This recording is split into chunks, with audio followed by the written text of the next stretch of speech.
ये आप बहुत अच्छा सवाल पूछते हो और ये टॉक ऑफ द टाउन भी बनता है कि यार ये एनसी के बगैर सुनो मेरी बात जनाब। उस वक्त सेंटर में कांग्रेस की हुकूमत थी, जैसे जबरन हमसे 370 तो लिया गया, वही प्रेशर उस वक्त मौजूदा सरकारों को बना के उनसे ये पावर प्रोजेक्ट लिए गए थे। ये जबरदस्ती कोई नहीं देता है, अपने घर की प्रॉपर्टी दूसरे के घर को नहीं लगाता है, कोई भी पागल नहीं होता है। मगर उस वक्त भी यही प्रेशर बनाया गया था, जो आज बनाया जा रहा है हमारी रियासत पे, वही प्रेशर कांग्रेस ने भी बनाया था। और मैं आपको ये बोलूं, जो सफरिंग्स इस वक्त इस स्टेट के अंदर हैं, ये सारा खाका कांग्रेस ने तैयार किया था और बीजेपी से एग्जीक्यूट करवाया। अगर आप लीगली किसी भी जगह से कोई भी चीज एक्सट्रैक्ट करते हो तो उसमें जरूरी है उस इलाके के, वहां उस जगह के लोगों का या तो शेयर बनता है या तो उनको वही चीज सब्सिडाइज दी जाती है। मगर मुझे समझ नहीं आता है कि यह कितनी बड़ी करप्शन है सेंट्रल गवर्नमेंट की, यह कितना बड़ा डाका है, कितनी बड़ी लूट है। सब्सिडी क्या कहते हैं, कुछ हिस्सा क्या बिजली का, सब्सिडी क्या छोड़ो, किराया दे के भी इस डिस्ट्रिक्ट के लोगों के पास बिजली नहीं है। आदाब, स्ट्रेट लाइन में आप सभी लोगों का बहुत बहुत स्वागत है। जिस तरह आज डिप्टी कमिश्नर ऑफिस के बाहर प्रोटेस्ट हुए, जिसमें कि सरपंचेस, पेंचेस, बीडीसीज जो है बिजली को लेके जो है बिल्कुल डिप्टी कमिश्नर ऑफिस के बाहर आए और काफ़ी टाइम जो है प्रोटेस्ट रहा, क्योंकि चुनाव वैली की अगर हम बात करें या रूरल एरियाज़ की बात करें तो लाइट की दिक्कत जो है काफ़ी टाइम से है, जिसको लेके सफ़र जो है लोग कर रहे हैं, क्योंकि गर्मी भी है बहुत ज़्यादा। और उसमें से कुछ चाहे हम बीडीसीज की बात करें या सरपंचेस की बात करें तो एनसी से भी ताल्लुक़ रखते हैं, तो उन सब पर बातचीत करने के लिए हमारे साथ जुड़े हैं एनसी के डिस्ट्रिक्ट प्रेसिडेंट सईद नवीद हाशमी और साथ ही में सोशल एक्टिविस्ट भी हैं। तो इनसे बातचीत होगी और इनसे जानने की कोशिश होगी। सर, सबसे पहले स्वागत है आपका स्ट्रेट लाइन पे। स्ट्रेट लाइन का शुक्रिया। तो सर, सबसे पहले आपसे जानना चाहूँगा आज के प्रोटेस्ट को लेके, क्योंकि प्रोटेस्ट किया तो सरपंच पेंचेस ने था, लेकिन जिसमें बहुत सारे लोग जो है एनसी के हमें दिखे वहाँ पर। तो जानना चाहेंगे क्या ये प्रोटेस्ट जो आज का था वो एनसी की तरफ से यहाँ पर था, क्योंकि बिजली की दिक्कत जो है काफ़ी टाइम से यहाँ पर आ रही है? देखिए, जहाँ तक आप ये जानने की बात कर रहे हो एनसी का था, तो आपने शायद पहले देखा होगा कि इस स्टेट में यूथ नेशनल कॉन्फ्रेंस ने ही इस रियासत के हर ज़िला में, पुंछ, राजौरी, जम्मू कश्मीर, किश्तवाड़, अब डोडा में भी हुआ। तो ये यूथ नेशनल कॉन्फ्रेंस के इसमें कोई दो राय नहीं है कि बिजली का जो बवाल है, बिजली की जो करप्शन है, बिजली के जो जम्मू कश्मीर से लूट के लिया जा रहा है, क्या कहते हैं, और इस स्टेट के दूसरे खित्तों में दिया जा रहा है, जबकि ये जम्मू कश्मीर का हक था। क्योंकि इसमें मैं सीधी बात बोलूँगा, इसमें हर वक्त जम्मू कश्मीर के लोगों के साथ जुल्म हुआ। अगर आप लीगली किसी भी जगह से कोई भी चीज़ एक्सट्रैक्ट करते हो तो उसमें ज़रूरी है उस इलाके के, वहाँ उस जगह के लोगों का या तो शेयर बनता है या तो उनको वही चीज़ सब्सिडाइज दी जाती है। मगर मुझे समझ नहीं आता है कि यह कितनी बड़ी करप्शन है सेंट्रल गवर्नमेंट की, यह कितना बड़ा डाका है, कितनी बड़ी लूट है।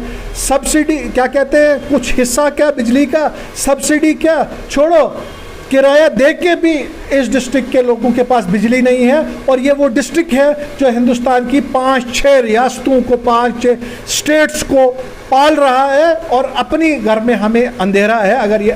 अगर ये बेईमानी नहीं है, करप्शन नहीं है एडमिनिस्ट्रेशन की, तो क्या है? सर, कहीं ना कहीं अगर देखा जाए तो पिछले कुछ दिनों की हम बात करें तो लगभग 10 दिन से ज़्यादा जो है बिजली को हुए, क्योंकि काफ़ी सारी दिक्कतें, बिजली 1 घंटा भी जो है नहीं रहती थी, जिसको लेके गर्मी भी काफ़ी ज़्यादा है, लोग भी काफ़ी ज़्यादा परेशान थे।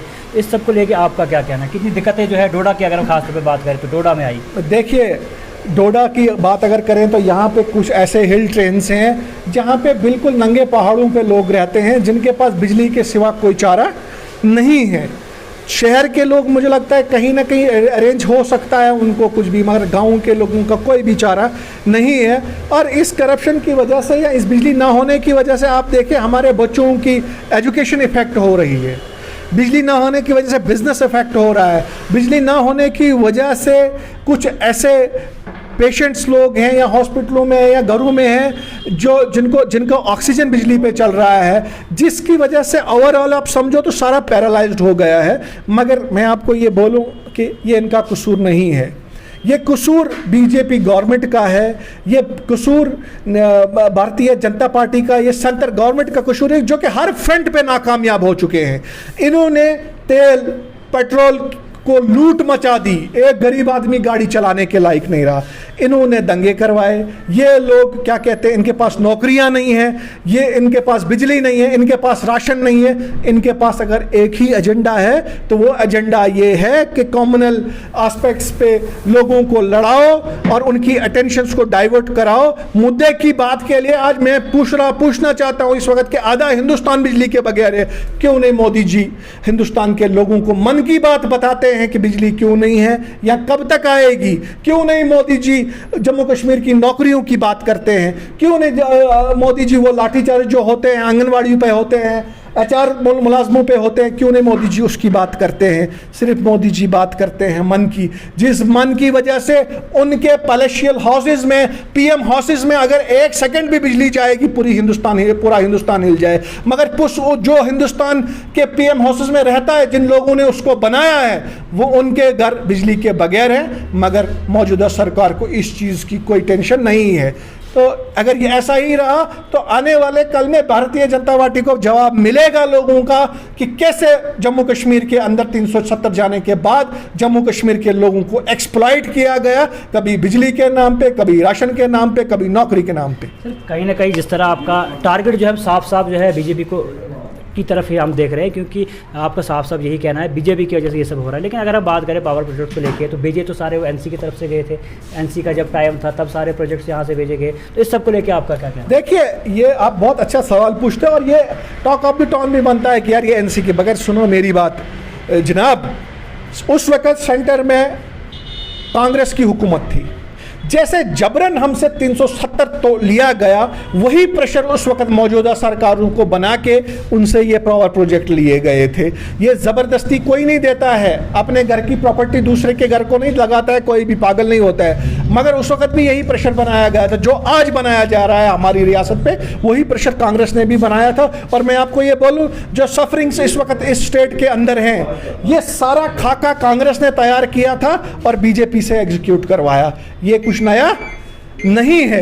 इसीलिए पावर प्रोजेक्ट अगर कहीं ना कहीं दोष आप कांग्रेस को यहाँ पर देते हैं 101%, उसमें कोई दो राय नहीं है। यानी एक तरह अगर हम बात करें भारतीय जनता पार्टी या कांग्रेस की करें, तो दोनों का सेम ही केस लगा। तो फिर एक ही तरफ हम निशाना पहले साध रहे थे कि भाजपा ने ये किया, भाजपा ने वो किया। इस स्टेट को दोनों ने बराबर लूटा, किसी ने भी कोई कमी नहीं रखी। इनफैक्ट जम्मू कश्मीर का एहतसाल सेंट्रल गवर्नमेंट 1947 से कर रही है और आज भी कर रही है। मगर बदकिस्मती ये है, आज तक हमें हमारी आन बान शान 370 या स्टेट की तरफ किसी ने नहीं छेड़ा था। वो कसर बीजेपी ने पूरी की। अगर वो बीजेपी ने कसर पूरी की तो उसका रिजल्ट बिना मजहब व मिलत इस स्टेट का हर बाशिंदा भुगत रहा है, चाहे वो जम्मू के लोग हैं या कश्मीर के लोग हैं। दोनों लोग इस वक्त सड़कों पे हैं। तो क्या लगता है सर, आने वाले टाइम में क्राइसिस अगर हम बात करें बिजली को लेकर, तो क्या बढ़ने वाला है दिन ब दिन?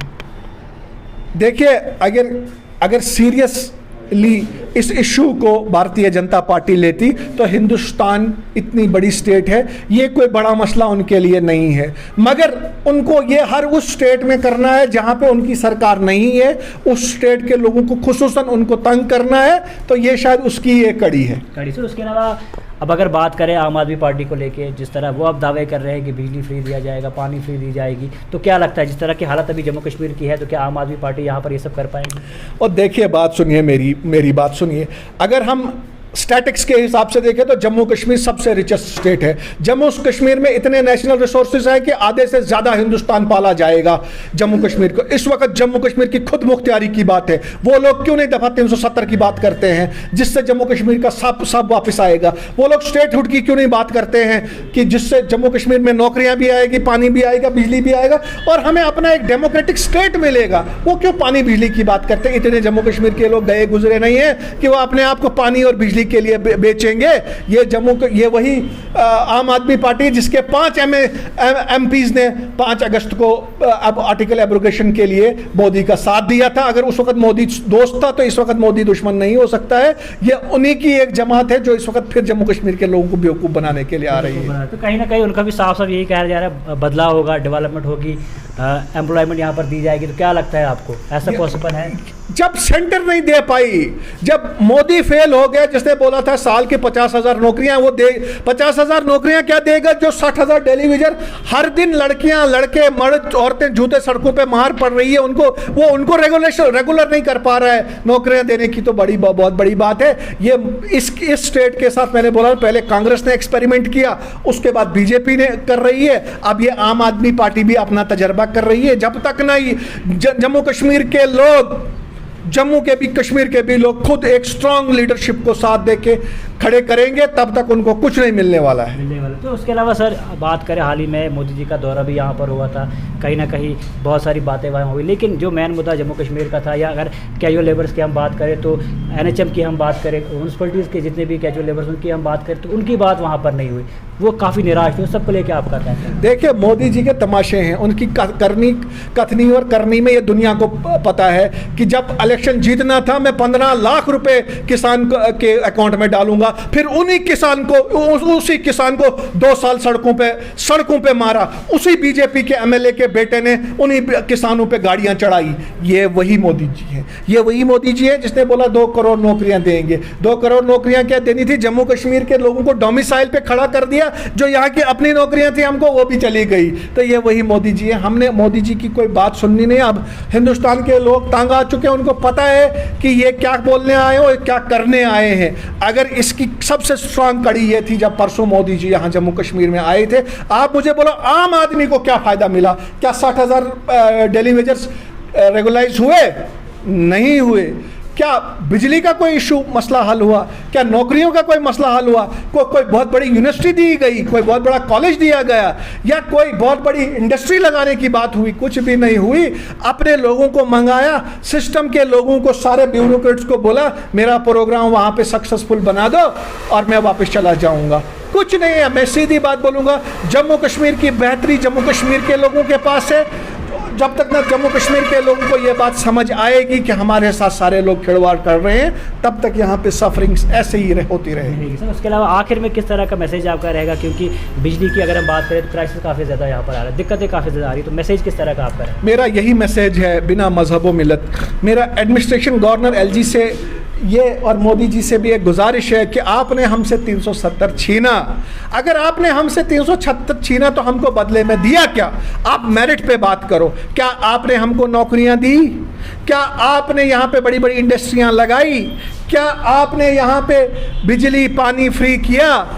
और उल्टा यहाँ से लोगों को लूटा। अब ये लूटने की सियासत, लड़ाने की सियासत बंद करो। LG साहब को भी मैं बोलता हूँ, मोदी जी को भी बोलता हूँ, जो आपने 370 के बाद वादे किए थे वो सारे वादे पूरे करो। उसके साथ साथ मैं ये जो इनके जो स्टूजेस हैं, इनके जो पपेट्स हैं, ये डिस्ट्रिक्ट बॉडीज़ में बैठे बड़े बड़े DCs और बड़े बड़े ब्यूरोक्रेट्स, इनको भी मैं कहूँगा ये कि ये मकारियाँ करनी बंद कर दो।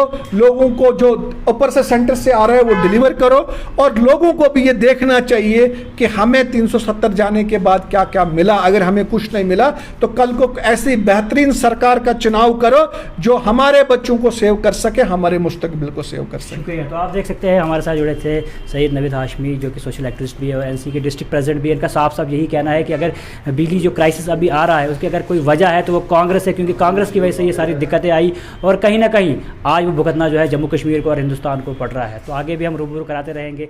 जुड़ते रहे स्ट्रेट लाइन।